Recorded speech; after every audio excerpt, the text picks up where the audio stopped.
Ain't I a woman? The words cut through the chaos like lightning. May 29th, 1851.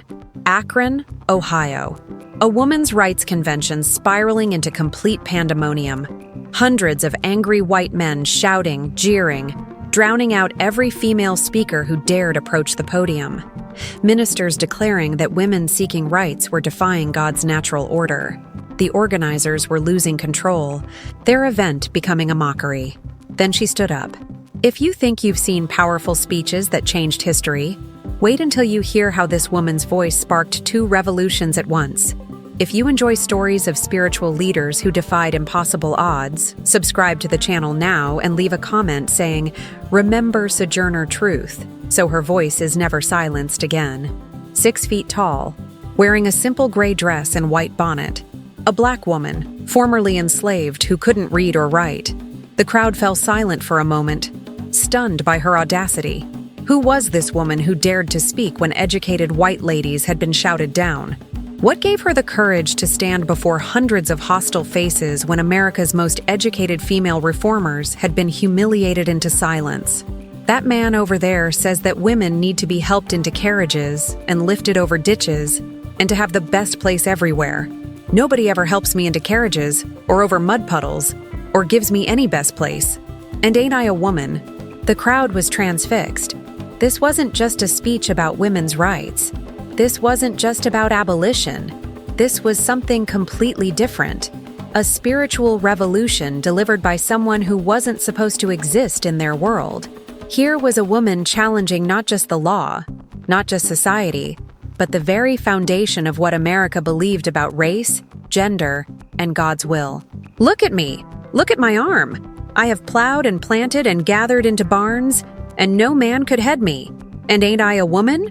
I could work as much and eat as much as a man, when I could get it, and bear the lash as well. And ain't I a woman? Every word hit like thunder. Every question shattered their assumptions. The ministers who had been claiming God wanted women silent suddenly found themselves speechless. The men who had been shouting about female weakness were confronted with someone who had survived what none of them could imagine.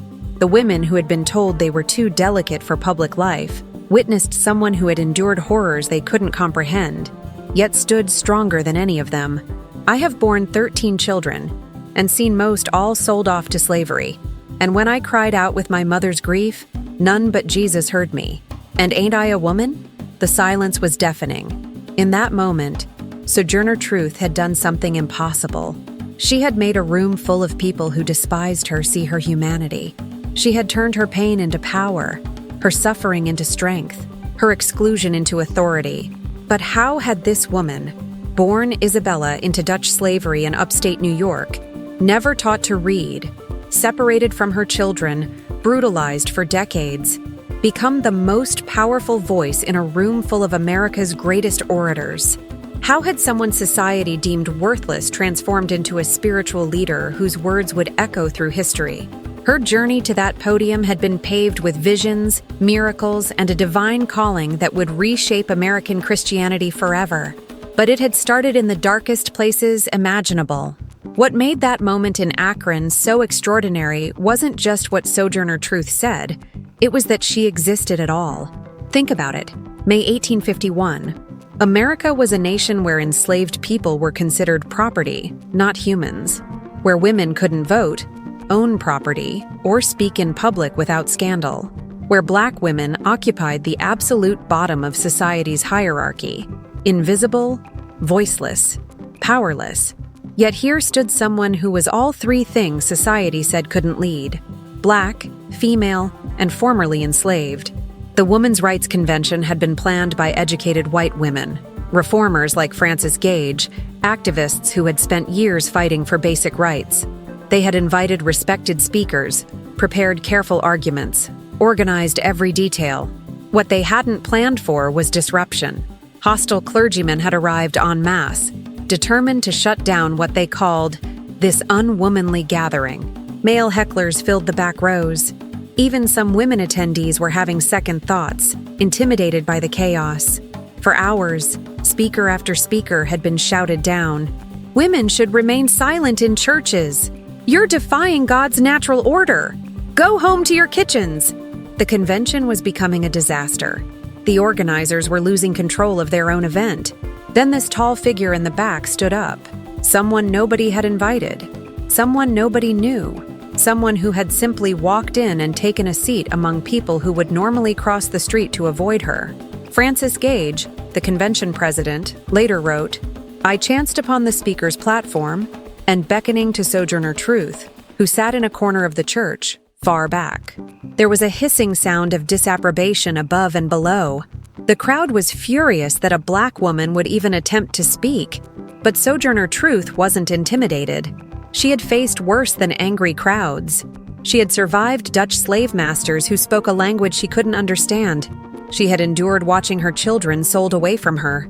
She had lived through beatings that would have killed weaker people. A room full of hostile faces? This was nothing.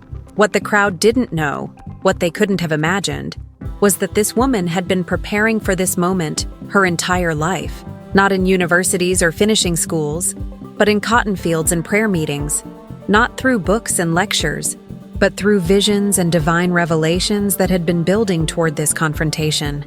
She moved through that crowd like someone with a mission from God, because that's exactly what she believed she was. 14 years earlier, she had experienced something that changed everything, a spiritual calling so powerful it had transformed her from Isabella, the broken slave, into Sojourner Truth, the traveling preacher. But her journey to that divine calling had begun in the darkest corner of American slavery, where a little girl named Isabella learned that survival meant something very different than what anyone in that Ohio church could comprehend. Ulster County, New York, 1797. A baby girl was born into slavery on a Dutch farm, given the name Isabella. What nobody could have predicted was that this child, born into the cruelest possible circumstances, would grow up to challenge the very foundation of American society.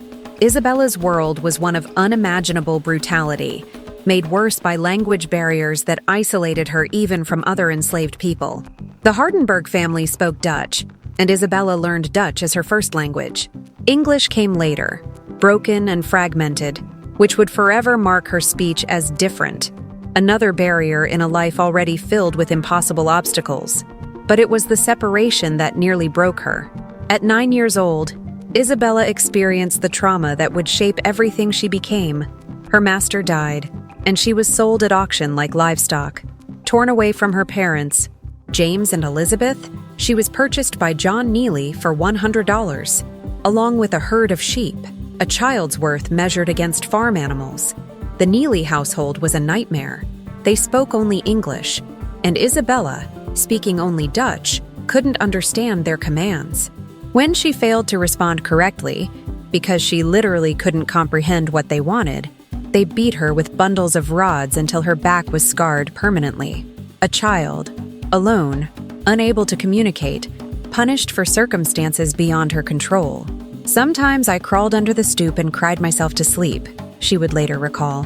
But even in those darkest moments, something was building inside Isabella, a strength that would eventually become unstoppable, a connection to something beyond the physical world that was protecting her, preparing her. 2 years of this torture before she was sold again, this time to Martin Shriver, a tavern keeper who spoke Dutch. For the first time since leaving her parents, Isabella could understand and be understood. But the relief was temporary. Shriver died, and at 13, she was sold once more, this time to John Dumont in New Paltz. Dumont would own Isabella for 16 years, the formative years of her life. Here, she would experience both the heights of human cruelty and the depths of spiritual awakening. Dumont was a complex master who alternated between kindness and violence, keeping Isabella off balance, never knowing what to expect. At 17, Isabella was forced into marriage with Thomas, an older enslaved man. It wasn't love, it was breeding. Dumont wanted more slaves, and Isabella's body was seen as a production facility. She would bear 5 children: Diana, Peter, Elizabeth, Sophia, and Sammy. Each birth was a miracle and a tragedy, a life brought into bondage, love constrained by the knowledge that any child could be sold away at any moment. And that's exactly what happened. In 1825, Dumont sold Isabella's 5-year-old son Peter to a plantation owner in Alabama. Despite New York's gradual emancipation laws that should have protected the boy, Isabella watched her child disappear forever, understanding with devastating clarity that love meant nothing in a world where human beings were property. But something extraordinary was happening inside Isabella during these years of suffering. She was developing a direct personal relationship with God that transcended any formal religion. She would later describe conversations with the divine, visions that came during her darkest moments, a growing sense that she was being prepared for something greater. In 1826, 1 year before New York's emancipation law would free her anyway, Isabella made a decision that changed everything. She walked away from the Dumont farm with her infant daughter Sophia, leaving behind the only world she had ever known. But freedom wasn't the end of her transformation. It was just the beginning. What happened next would turn a runaway slave into the most powerful voice for justice in American history. 1827. Isabella was finally free under New York law, but freedom felt like stepping into an empty void. After 30 years of slavery, she had no money, no education, no clear path forward, just herself, her baby daughter Sophia, and a burning rage about her stolen son Peter, sold illegally into Alabama slavery. Most former slaves would have accepted their losses and tried to rebuild quietly. Isabella did something nobody expected. She fought back through the courts. Working with Quaker abolitionists who were amazed by her determination, she became one of the first Black women in American history to successfully sue a white man and win. After months of legal battles, she got Peter back, though the boy returned broken and traumatized from plantation horrors. But the legal victory wasn't what transformed Isabella into Sojourner Truth. It was what happened next. A spiritual awakening so powerful it would reshape not just her life, but American Christianity itself. Living in New York City in the early 1830s, working as a domestic servant, Isabella found herself drawn to religious gatherings across the spectrum, from traditional Methodist churches to radical spiritual communities. She was searching for something, though she couldn't name what it was. The formal churches felt empty to her. The preachers spoke about a God she couldn't recognize, distant, rule-bound, disconnected from the suffering she had experienced. Then, in 1843, something extraordinary happened. Isabella later described it as the most important moment of her life, a vision so clear and commanding that it changed everything about who she was. "The Spirit calls me," she told friends, "and I must go." Out. But this wasn't just any calling. The voice she heard was specific, urgent, revolutionary. She was to leave her settled life in New York, take nothing but the clothes on her back, and travel east across America, preaching a message of spiritual liberation that would challenge everything the established churches taught. On June 1st, 1843, Isabella walked out of her New York life forever. But she didn't walk out as Isabella. That name belonged to slavery, to suffering, to a past she was leaving behind. The woman who began walking east that morning had a new identity, given to her directly by God. "My name is Sojourner Truth," she announced to anyone who asked, "because I'm to travel up and down the land, showing people their sins and being a sign unto them." The name itself was a revolution. Sojourner, because she would never again be tied down to one place, one master, one limitation. Truth, because she would speak what others wouldn't dare say, reveal what others wanted hidden, challenge what others accepted as inevitable. But what was this truth she was called to speak? It wasn't the comfortable Christianity of white churches, with their careful sermons about patience and accepting God's will. Sojourner's Truth was more dangerous than that. She preached that God loved the enslaved as much as the slaveholder, that women had souls equal to men, that the poor and outcast were God's chosen people, not society's rejected ones. Her preaching style was unlike anything America had ever heard. She couldn't read, so she didn't quote scripture like traditional preachers. Instead, she spoke from direct experience. Her conversations with God, her visions, her understanding of divine justice that came not from books, but from survival. She would sing, tell stories, ask questions that made audiences uncomfortable, challenge assumptions that seemed unshakable. Word of this tall, powerful black woman preacher spread across New England like wildfire. Some called her a prophet. Others called her dangerous. Church leaders didn't know what to make of someone who claimed direct divine authority without formal training or male approval. But Sojourner Truth was just getting started. Her real mission, the one that would shake American society to its core, was still ahead of her. The transformation from Isabella to Sojourner Truth wasn't just a name change. It was a complete revolution in how she understood her purpose on Earth. Walking through New England in 1843, carrying nothing but a bag of clothes and absolute faith, she began doing something that terrified the religious establishment: preaching without permission. In a world where women were forbidden to speak in most churches, where black people were barely considered human, Sojourner Truth claimed something that shattered every social boundary: direct authority from God. She didn't ask male church leaders for permission to preach. She didn't seek approval from white religious authorities. She simply showed up wherever people gathered and began speaking truth that made everyone uncomfortable.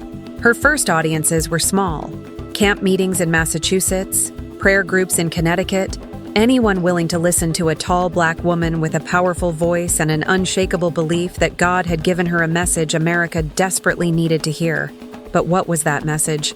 Sojourner Truth preached something revolutionary for 1840s America: that God loved enslaved people, that women had souls equal to men, that the poor and oppressed were God's chosen ones, not society's rejected ones. She spoke about a God who cared more about justice than property rights, more about liberation than social order. "When I left the house of bondage," she would tell audiences, "I left everything behind. I wasn't going to keep anything of Egypt on me, and so I went to the Lord and asked him to give me a new name." The biblical reference was intentional. Like the Israelites escaping Egypt, she had left slavery behind completely, including the identity that had been imposed on her. Her preaching style was unlike anything America had ever heard. Traditional ministers read from prepared sermons, quoted scripture chapter and verse, followed established theological traditions. Sojourner Truth did none of that. She couldn't read, so instead she spoke from direct divine revelation. Conversations with God that sounded more like talking to a friend than formal prayer. "God, I'm going to hold you to your promise," she would say during her sermons, addressing the divine as if he were right there in the room. "You said if I'd walk in obedience, you'd walk with me. Well, I'm walking. Where are you?" Audiences were shocked by her familiarity with the divine, her assumption that she had the right to question God, her belief that the creator of the universe cared about her personal experiences. But they were also captivated. Here was someone who spoke about faith as a living, breathing relationship rather than abstract theology. Word of this extraordinary preacher spread rapidly through New England's reform communities. Abolitionists heard about a former slave who could move crowds to tears with her stories. Women's rights activists learned about someone who claimed divine authority to speak publicly. Religious reformers discovered a preacher whose message went far beyond anything they'd dared imagine. In 1844, Sojourner Truth joined the Northampton Association of Education and Industry, a utopian community in Massachusetts dedicated to abolition and social reform.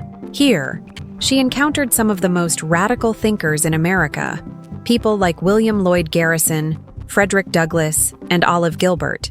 But even among these progressive reformers, Sojourner Truth stood out. While they debated strategy and wrote pamphlets, she had something they lacked: the moral authority of someone who had lived through slavery's worst horrors and emerged not bitter, but spiritually transformed. Frederick Douglass, himself a powerful speaker and former slave, was amazed by her presence. "I have rarely met with anyone who could speak with such earnestness and pathos," he wrote. But there was something more than eloquence at work in Sojourner Truth's ministry. There was a spiritual power that seemed to come from somewhere beyond human explanation. By the late 1840s, she had developed a following that crossed racial and religious lines, but she was also making enemies. Church leaders who resented her claim to divine authority, politicians who feared her message about social equality, even some abolitionists who worried her religious approach was too radical for mainstream acceptance. In 1850, everything changed when she decided to expand her mission beyond preaching. She would take her message directly into the heart of America's political debates about slavery and women's rights. What she did next would make her the most powerful voice in two of America's greatest moral revolutions. By 1850, Sojourner Truth had built something unprecedented in American history, a ministry that challenged not just individual hearts, but the entire structure of American society. She wasn't just preaching salvation, she was preaching revolution, wrapped in biblical language that made it impossible to dismiss. Her message was becoming more dangerous by the day. While other preachers spoke about accepting God's will and waiting for heavenly justice, Sojourner Truth proclaimed that God demanded justice on earth, right now. She connected slavery directly to sin, arguing that a nation built on human bondage could never be truly Christian. She declared that women's inequality was an offense against divine creation, since God had made both male and female in His image. But it was how she preached these revolutionary ideas that made her unstoppable. Traditional ministers could be debated, their theology challenged, their scriptural interpretations questioned. Sojourner Truth spoke from lived experience that no one could argue with. When she talked about slavery's horrors, she showed scars on her own body. When she spoke about a mother's love, she shared the agony of watching her children sold away. When she preached about God's love for the oppressed, she testified from personal conversations with the divine. Church leaders across America were in an impossible position. They couldn't challenge her theology because she didn't rely on books they could contradict. They couldn't question her authority because she claimed it came directly from God. They couldn't silence her because she was drawing crowds that included some of the most influential reformers in the nation. Her speaking engagements were becoming legendary events. In 1850, she addressed the first National Women's Rights Convention in Worcester, Massachusetts. The audience was electrified by this tall black woman who commanded the stage with an authority no one could question. She didn't just speak about women's rights. She embodied them, claiming divine sanction for everything male society said women couldn't do.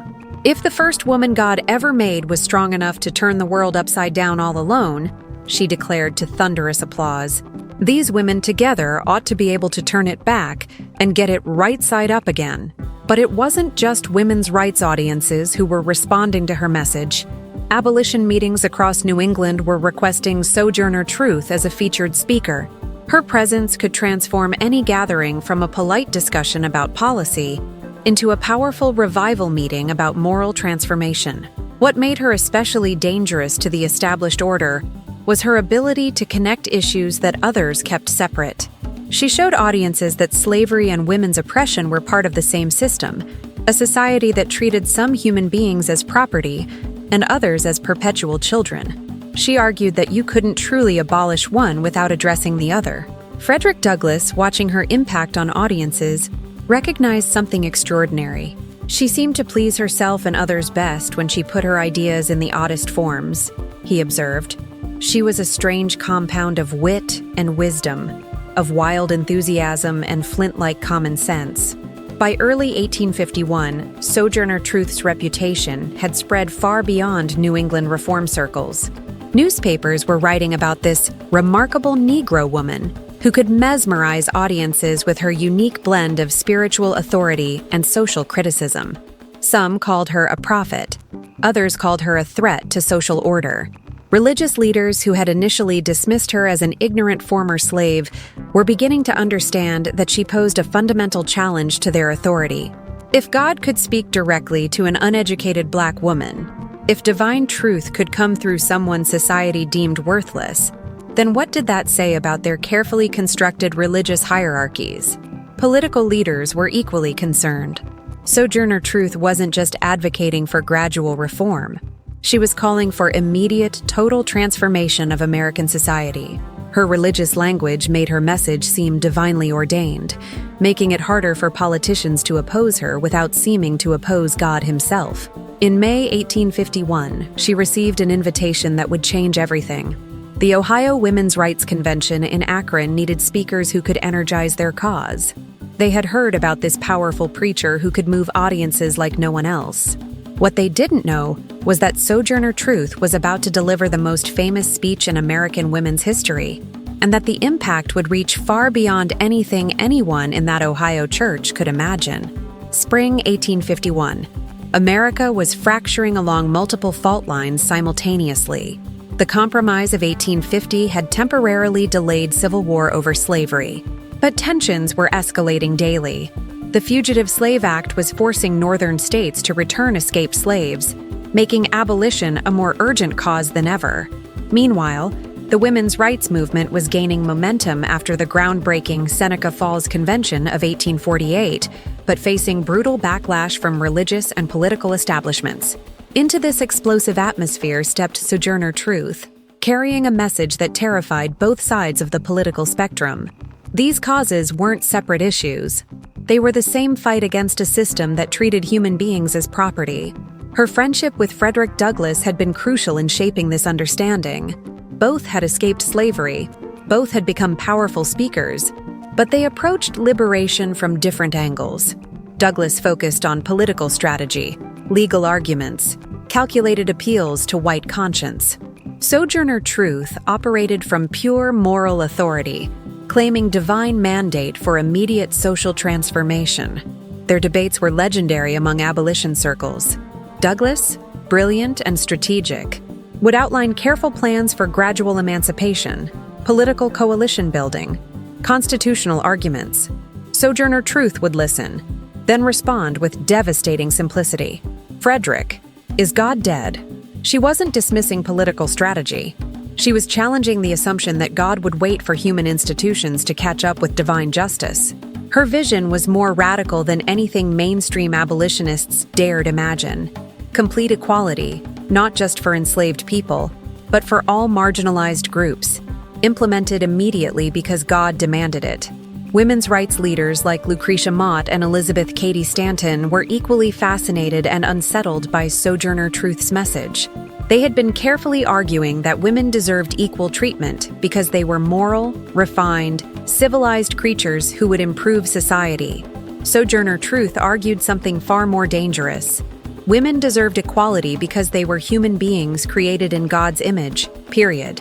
Her approach stripped away all the polite justifications and social niceties that middle-class reformers relied on. She didn't argue that women were too pure for the rough world of politics. She showed scars from field labor and declared she could work as hard as any man. She didn't claim that enslaved people deserved freedom because they were docile and grateful. She testified about resistance, rebellion, and righteous anger. By 1851, Sojourner Truth had become something unprecedented in American reform movements, a bridge between causes that others kept separate. Abolitionists who heard her speak about women's rights suddenly understood how gender oppression reinforced slavery. Women's rights activists who heard her testimony about slavery recognized how racial oppression affected their own struggle for equality. But this intersectional approach made her dangerous to establishment figures in both movements. Some male abolitionists worried that connecting women's rights to abolition would alienate potential male supporters. Some white feminists feared that associating with black causes would undermine their claims to respectability. Sojourner Truth didn't care about their strategic concerns.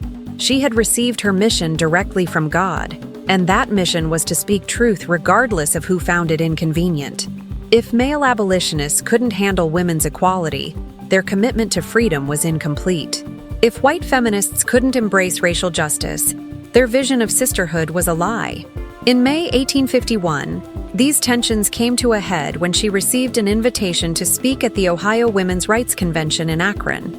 The event's organizers were desperate for speakers who could energize their cause, but they were also nervous about Sojourner Truth's reputation for saying whatever she believed, regardless of political consequences.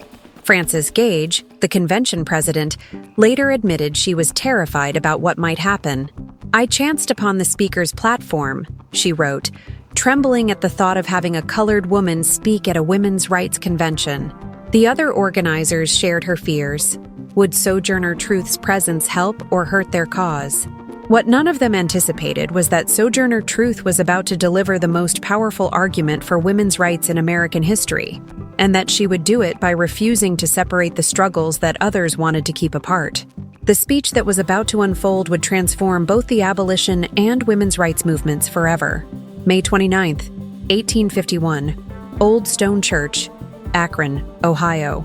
The second day of the Ohio Women's Rights Convention was descending into chaos. Hostile ministers had packed the building, determined to shut down what they called this unwomanly gathering. Male hecklers filled the back rows, shouting down every female speaker who approached the podium. Women should remain silent in churches. You're defying God's natural order. Go home to your kitchens.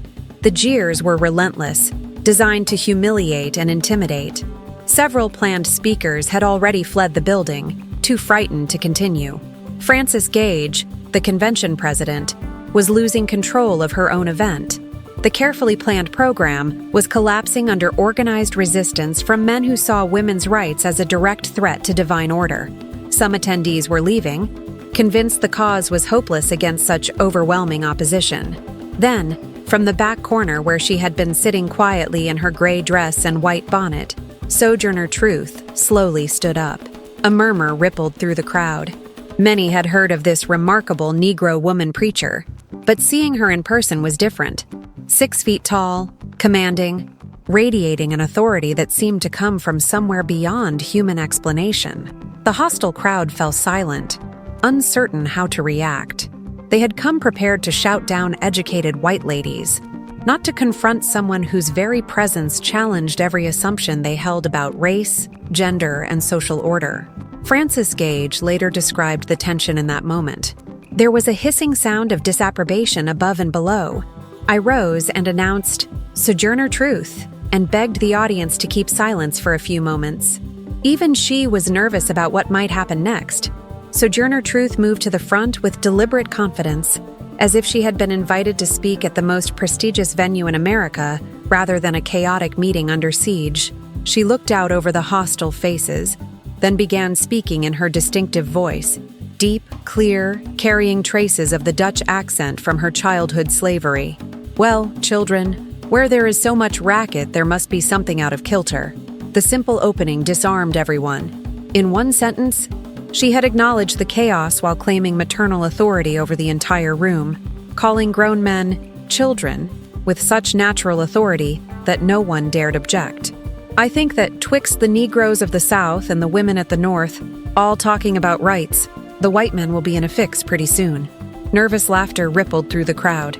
She was pointing out the obvious but unspoken truth, that multiple groups were simultaneously demanding equality, and the white male establishment was struggling to maintain control. But she wasn't finished. But what's all this here talking about? Then came the moment that would echo through history.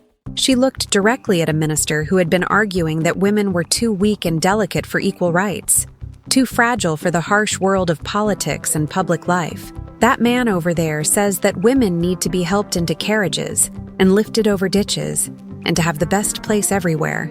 Nobody ever helps me into carriages, or over mud puddles, or gives me any best place. And ain't I a woman? The building went completely silent. With one question, she had shattered the entire foundation of the protection argument against women's rights. If women were inherently weak, what did that make her? If females needed constant male assistance, how had she survived slavery, field labor, and childbirth? Look at me. Look at my arm. I have plowed and planted and gathered into barns, and no man could head me. And ain't I a woman? She was rolling up her sleeve as she spoke, showing muscle developed through decades of backbreaking labor. Every word challenged the myth of female fragility that kept women subjugated. I could work as much and eat as much as a man, when I could get it, and bear the lash as well. And ain't I a woman? The crowd was transfixed. This wasn't theoretical debate about women's capabilities. This was living proof that everything they believed about gender was a lie designed to maintain power. But Sojourner Truth wasn't finished demolishing their assumptions. Destroying their assumptions about women, race, and divine will. Looking out over the stunned crowd, she delivered the words that would transform American Christianity forever. I have borne 13 children and seen most all sold off to slavery. And when I cried out with my mother's grief, none but Jesus heard me. And ain't I a woman? The silence was deafening. In that moment, she had connected every form of oppression in American society: slavery, gender inequality, economic exploitation, family destruction, and challenged the religious justifications that sustained them all. If God loved her enough to hear her cries, how could these ministers claim divine support for the systems that cause such suffering? Then came her theological knockout punch. If the first woman God ever made was strong enough to turn the world upside down all alone, these women together ought to be able to turn it back and get it right side up again. And now they is asking to do it. The men better let them. With that biblical reference to Eve, she had flipped centuries of Christian teaching that blamed women for humanity's fall. Instead, she celebrated female power as part of God's plan for setting the world right. The ministers who had come to silence women with scripture found themselves speechless before someone who claimed divine authority for female leadership. "Obliged to you for hearing me," she concluded simply. And now old Sojourner ain't got nothing more to say. The transformation was instantaneous. Frances Gage wrote, "She had taken us up in her strong arms and carried us safely over the slough of difficulty, turning the whole tide in our favor." The hostile crowd that had been shouting down female speakers sat in stunned silence. Several ministers quietly left the building. The convention that had been collapsing under opposition was suddenly revitalized with new energy and purpose. But the impact extended far beyond that Ohio church. Within weeks, newspapers across America were reprinting versions of the speech. Abolitionists recognized they had witnessed something revolutionary, proof that the fight for freedom couldn't be separated from the fight for equality. Women's rights activists understood they had found their most powerful voice in the last place society expected to find it. The speech marked a turning point in both movements. For the first time, someone had successfully connected racial and gender oppression as parts of the same system, showing that true liberation required addressing all forms of inequality simultaneously. Sojourner Truth had created what we now call intersectional activism, though she would have simply called it following God's will. Over the following decades, as America fought its bloodiest war over slavery and women continued their struggle for basic rights, Sojourner Truth remained a bridge between causes. She met with Abraham Lincoln during the Civil War, advocating for both emancipation and women's suffrage. She worked with Susan B. Anthony and Elizabeth Cady Stanton, constantly challenging them to include racial justice in their feminist vision. When she died in 1883, Sojourner Truth had lived to see slavery abolished, but not women's suffrage achieved. Yet her influence continued growing. The "Ain't I a Woman?" speech became a rallying cry for generation after generation of activists who understood that freedom was indivisible. Today, over 170 years later, Sojourner Truth's voice still echoes in every struggle for equality. Every time someone challenges systems of oppression, every time someone claims the right to speak truth regardless of their social position, every time someone connects different forms of injustice as part of the same fight, they are following the path Sojourner Truth blazed in that Ohio church. Modern feminists studying intersectionality, civil rights leaders building coalitions across racial lines, religious leaders preaching social justice, all are building on foundations Sojourner Truth established when she refused to separate causes that others wanted to keep apart. If stories like Sojourner's inspire you to learn about more spiritual leaders who transformed American Christianity, subscribe to this channel and hit the notification bell. Every week, we uncover the buried histories of remarkable people whose faith changed the world. Her legacy lives on every time someone uses spiritual authority to challenge political power, every time someone speaks truth regardless of social consequences, every time someone proves that God's love transcends human prejudices. She showed America that divine revelation could come through anyone, and that real Christianity demanded immediate justice, not patient waiting for gradual change. Remember Sojourner Truth, the woman who proved that God's voice could speak through anyone brave enough to listen, and whose "Ain't I a Woman?" still echoes through every fight for human dignity.